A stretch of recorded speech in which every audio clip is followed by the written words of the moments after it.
Tuesday clock में मध्य रात्रि के 12 बजने वाले हैं।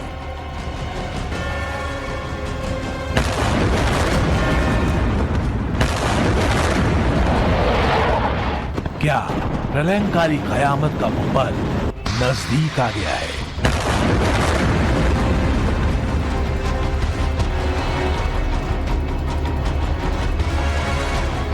क्या बैटलफील्ड से अब कभी भी ऐसे धमाके की तस्वीर आने वाली है?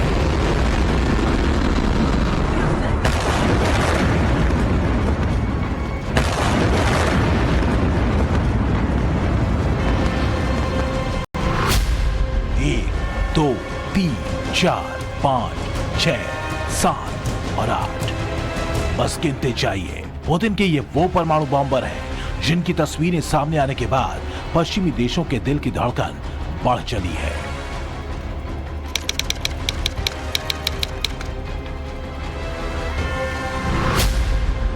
ये है तस्वीर नंबर 1 और ये रही तस्वीर नंबर 2। मैक्सार सैटेलाइट से ली गई 2 तस्वीरों के सामने आने के बाद ये सवाल उठाए जा रहे हैं कि सारातोव के पास इस रूसी एयरबेस पर आखिर ये किस चीज की तैयारी हो रही है? क्या ये महाजंग में पुतिन के आखिरी विकल्प का इशारा है?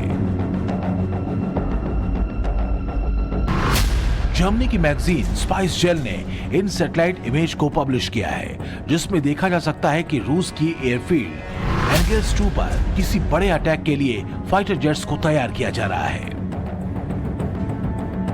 मैं इस वक्त यूक्रेन के वॉर जोन में मौजूद हूं। यहां खून जमा देने वाली सर्दी के ऊपर बारूदी तपिश भारी पड़ रही है और सबसे बड़ा खतरा है परमाणु हमले को लेकर। पुतिन कब क्या कर रहे हैं और क्या करने वाले हैं, इस पर पश्चिमी देशों की पैनी नजर है। लेकिन जर्मनी की मैगजीन स्पाई जेल ने जिस एयरबेस की तस्वीरें जारी की है वो इशारा कर रही है कि पुतिन कुछ बड़ा और बहुत बड़ा करने वाले हैं। जर्मन मैगजीन का दावा है कि ये किसी नए मिसाइल अटैक की तैयारी है, लेकिन बीते 24 घंटों में जिस तरह की तल्खी रूस और नाटो के बीच बढ़ी है, जैसे पुतिन के डिफेंस मिनिस्टर और फॉरेन मिनिस्टर ने खुले तौर पर आखिरी विकल्प के इस्तेमाल की बात कही है, उसे देखते हुए कयास ये भी लगाए जा रहे हैं कि ये तैयारी बहुत बड़े अटैक की है। इन तस्वीरों को गौर से देखिए। यहाँ आपको एयरबेस पर 2 पट्टियां नजर आएंगी। पहली पट्टी पर ऊपर की तरफ 5 फाइटर जेट्स खड़े हैं, जबकि दूसरी पट्टी पर करीब 13 फाइटर जेट मौजूद हैं, जिन पर मिसाइलें फिट की जा रही हैं। हम आपको बता दें कि ये पुतिन के वो बॉम्बर्स हैं जो परमाणु हथियार भी ले जा सकते हैं। हाँ, थोड़ा नजदीक से देखिए, इसमें आपको साफ साफ नजर आएगा कि इन जेट्स को मिसाइलों से लैस किया जा रहा है।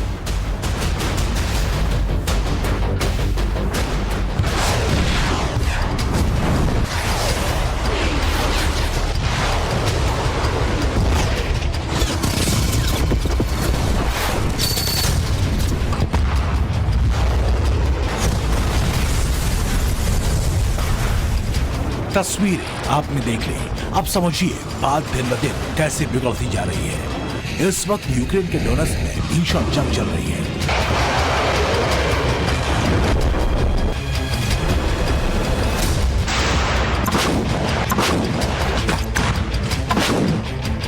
यूक्रेन के दक्षिणी हिस्सों में पुतिन की पलटन की तरफ से भयानक हमले किए जा रहे हैं। यूक्रेन का कहना है कि जल्दबाजी में खेरसोन से हटने के बाद पुतिन को अपमान का घूंट पीना पड़ा है, जिसके बाद वो अब खेरसोन पर 3 तरफ से हमला करने वाले हैं।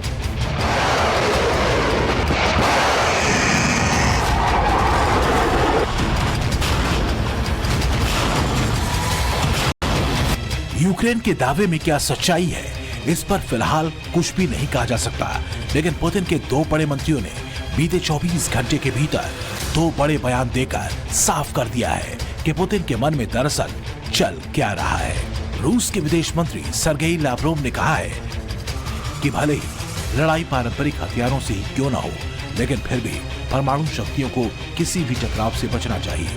क्योंकि ऐसी झड़प बेकाबू हो सकती है। झड़प के बेकाबू हो जाने को लेकर रूसी विदेश मंत्री का इशारा परमाणु जंग की तरफ है। रूस ने साफ कर दिया है कि अगर न्यूक्लियर शक्ति संपन्न देशों में जंग हुई तो वो परमाणु जंग होगी।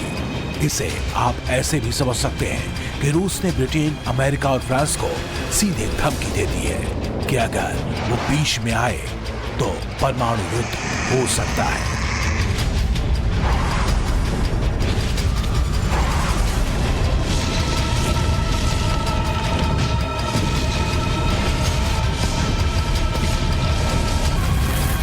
पूर्वी यूक्रेन में लड़ाई का गढ़ बन चुके डोनेस्क में एक बार फिर से रूसी सेना ने लड़ाई तेज कर दी है। गोलीबारी एक बार फिर से इस इलाके में तेज कर दी गई है।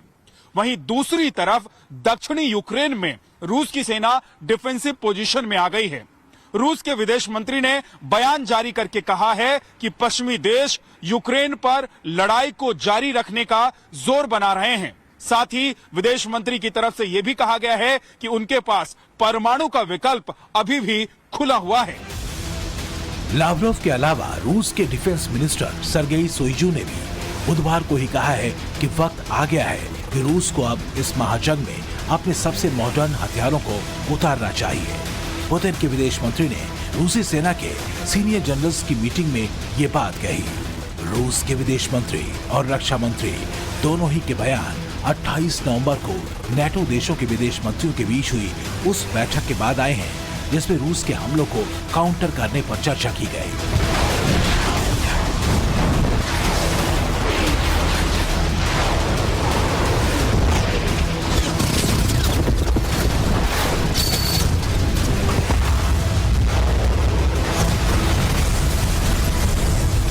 रूस और यूक्रेन की महाजंग के बीच परमाणु हमले की बात क्यों की जा रही है, ये समझना भी बेहद जरूरी है।